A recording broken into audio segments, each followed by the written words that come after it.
যিশুর এই বছরের জন্মদিনটা কিন্তু হয়েছিল আমার বাবার বাড়িতে। তো আমার মা কিন্তু আজকে সকালবেলায় লুচি, আলু ফুলকপির তরকারি, বেগুন ভাজা আর মিষ্টি দিয়ে গুছিয়ে যিশুকে সকালে খেতে দিয়েছিল।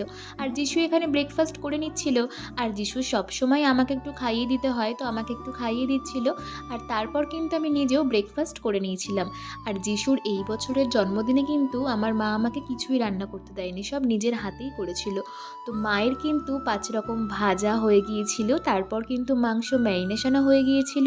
মাছ ভাজাও কিন্তু হয়ে গিয়েছিল। আর তার পাশাপাশি কিন্তু মা মাংসের আলুগুলোও ভেজে নিচ্ছিল। আর বাবা আর মামুনির যেহেতু এই বাড়িতে নিমন্ত্রণ ছিল, তো মামুনি কিন্তু তাড়াতাড়ি করে চলেই এসেছিল আর মামুনি কিন্তু ব্রেকফাস্ট করছিল। আর আমি ফ্রিজ থেকে গতকালের কেকটা বের করে একটু পিস পিস করে কেটে নিচ্ছিলাম। কারণ আমাদের বাড়িতে যে বাচ্চাগুলো থাকে মানে ঘন্টু মন্টু ওদেরকে দেবো তাই।